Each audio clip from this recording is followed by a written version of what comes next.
దీని మీద తీశారు. ఇండియన్ హైవేస్లో మన వాళ్ళు ఇండియన్స్కి అసలు ట్రాఫిక్ సెన్సే లేదని వాళ్ళు ఒక డాక్యుమెంటరీ కూడా తీశారనమాట. అది కూడా ఏంది, క్వాడ్రిలేటరల్ నేషనల్ హైవే అంటారు. Golden quadrilateral national highway route దాదాపు 6,000 కిలోమీటర్లు ఉంటుంది. 6,000 కిలోమీటర్లను కవర్ చేస్తూ 2 వెహికల్స్ ఢిల్లీలో బయలుదేరి ఒక BBC డాక్యుమెంటరీ తీశారు. దాన్ని చూస్తే కూడా మనకి ఎట్లా యాక్సిడెంట్స్ జరుగుతుంటాయి, ట్రాఫిక్ సైన్స్ ఎంత ఘోరంగా ఉంటుంది, ఇవన్నీ మనకు అర్థమవుతుంది. సో ఈ క్రమంలో యాక్సిడెంట్కి కూడా పాసిబిలిటీ ఉంది తాగుంటే. సో అది లాజికల్గా ఉంది. లేదు చంపాలనుకుంటే ఇతన్ని ముందేగానే ఇతను రెక్కి ఉంటుంది, ఇతని మీద ఒక నిఘా ఉంటుంది, ఇక్కడ బయలుదేరాడు, ఎక్కడ మనం ఇతను అటాక్ చేయొచ్చు, సో విజయవాడలో పట్టుకొని చంపి ఈ స్కీమ్ కానీ వేసుకొని ఉంటే విజయవాడలో చంపేసి అతని ప్లేస్లో వేరే వాళ్ళు డ్రైవ్ చేసి అదే గెటప్ వేసుకొని, ఎందుకంటే హెల్మెట్ ఉంటుంది, కాస్ట్యూమ్ అదే ఉంటుంది, సిమిలర్ బాడీ ఉన్నోళ్ళు అయితే తెలియదు కదా బైక్లో, అలా కూడా పాసిబుల్ అంటే పాసిబుల్ అది కూడా. కాకపోతే ఇది పోలీసులే తేల్చాలి, వేరే వాళ్ళు తేల్చే పరిస్థితి లేదు. ఇక్కడ ఏంటంటే హర్ష కుమార్ లాంటి వాళ్ళు పోలీసుల మీద కూడా డౌట్ చేస్తున్నారు. అందుకని హర్ష కుమార్కి కూడా పోలీసులు నోటీస్ ఇచ్చారు.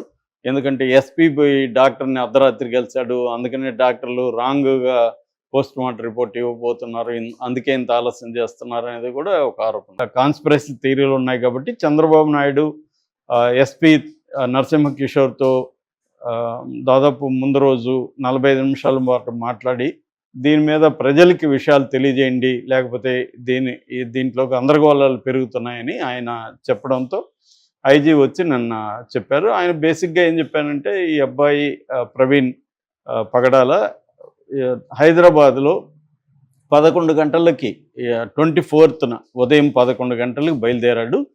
అక్కడి నుంచి వాళ్ళ ఇంట్లో వాళ్ళతో మాట్లాడారు. ఎందుకు బయలుదేరాడు, ఎక్కడికి బయలుదేరాడు అంటే రాజమండ్రికి బయలుదేరాడు. రాజమండ్రిలో ఆయన చర్చి లాంటిది కట్టిస్తున్నాడు, సొంత జాగాగా ఉన్నాడు అక్కడ నామవరంలో కుమార్తె పేరుతో.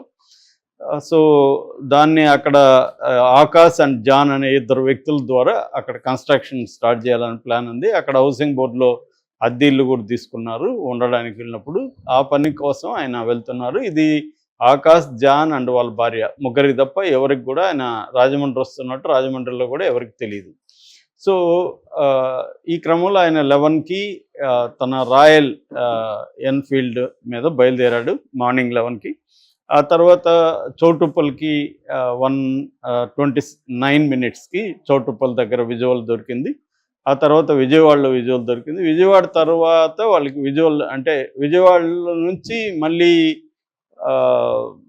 బయటకు వచ్చి వేరే దీని దగ్గర గొట్టిపాడు వరకు వాళ్ళకి విజువల్స్ దొరకలేదు. సో అంటే గొట్టిపాడికి విజయవాడకి 65.4 కిలోమీటర్ల దూరం ఉంటుంది. అక్కడ నుంచి మళ్ళీ విజువల్ ఉంది, కొవ్వూరు ఉంది, అలా ఉన్నాయి. సో ఈ విజయవాడలో ఆయన దాదాపు 3 నుంచి 4 గంటల పాటు మిస్ అయ్యాడు అనేది ఇప్పుడు ఆయన చెప్తున్నాడు. సో దీని నుంచి ఇప్పుడు రకరకాల థియరీలు పుట్టుకొస్తున్నాయి. సో 3 గంటలు విజయవాడలో ఈ ప్రవీణ్ పగడాల ఏం చేశాడు అంటే దానికి 2 రకాల ఎక్స్ప్లెనేషన్ మళ్ళీ కౌంటర్ అంటే ప్రో అండ్ కాన్ అంటాం కదా. ఒక పోలీసులు అయితే మేమైతే ఏం చెప్పలేము, మేము ఇంకా ప్రైవేట్ CCTVలను కూడా పరిశీలిస్తున్నాం అక్కడ ఆ రూట్లో, అంటే ఇతను ఎక్కడికి పోయాడు ఏంటనేది మాకైతే ఇప్పటివరకు ఏం తెలియదు. ఎవరైనా తెలుసుంటే అంటే విజయవాడలో ఎవరినో కలిసి ఉండాలి కదా, మామూలుగా అయితే కలిసి ఉంటే వాళ్ళు మాకు ఫోన్లు చేసి చెప్పండి అని ఫోన్ నెంబర్ కూడా ఇచ్చారు. సో అంటే విజయవాడలో ఈ 3-4 గంటలు ఏం చేశాడనేది కీలకంగా ఉంది కాబట్టి మేమైతే విచారిస్తున్నాం. మాకు ఇంకా ఆయన ఏం చేశాడు అనే దానికి సంబంధించి పూర్తి సమాచారం లేదు అనేది అశోక్ కుమార్ చెప్పారు. అయితే ఇప్పుడు దీని నుంచి రకరకాల థియరీలు వస్తున్నాయి. ఒకటి ఏంటంటే అంటే బీజేపీ బ్యాచ్ కావచ్చు, హిందుత్వ శక్తులు ఏంటంటే ముందు నుంచి చెప్తున్నది తను తాగి డ్రైవ్ చేశాడు, యాక్సిడెంట్ చేశాడు అనేది ఒక సింప్లిస్టిక్ కారణంతో వాళ్ళు చెప్పేస్తున్నారు.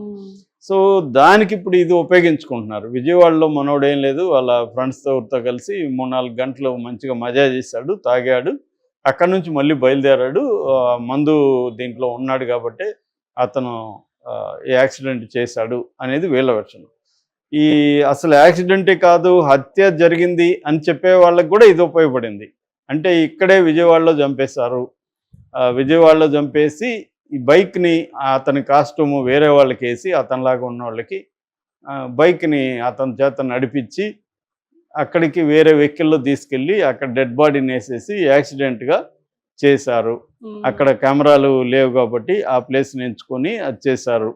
అందుకని కొవ్వూరులో కూడా ఇతను బైక్ మీద వెళ్తున్న విజువల్స్ చూసినప్పుడు దీంట్లో సీసీటీవీలో అతను మా అన్నయ్య కాదన్న సొంత చెల్లెలు శ్రీదేవి అమ్మాయి పేరు, ఆమె చెప్తుంది. అట్లాగే చాలామంది ఆయనకి బాగా దగ్గర తెలిసిన వాళ్ళు కూడా అతని లాగా లేడు, అసలు బాడీ లాంగ్వేజ్ కానీ ఆ కాళ్ళ పొడవు కానీ అవన్నీ ఇతనిది కాదు అని ఇతను బైక్లో ఉన్న వేరే ఫోటోని పెట్టి కంపారేటివ్గా కూడా అనాలిసిస్ చేస్తున్నారు. అంటే క్లియర్గా ఇది హత్యే, అది కూడా అక్కడేదో వెహికల్ని వేరే కారు కొట్టో ఇంకోటో కొట్టే స్పాట్లో చేసిన హత్య కాదు, ముందే ప్రీ ప్లాన్డ్గా చేసిన హత్య అనేది ముందు నుంచి కూడా ఒక వెర్షన్ ఉంది. దానికి ఇప్పుడు ఈ 4 గంటల మిస్సింగ్ అనేది వాళ్ళకు ఉపయోగపడింది. సో అంటే ఇద్దరికి కన్వీనియంట్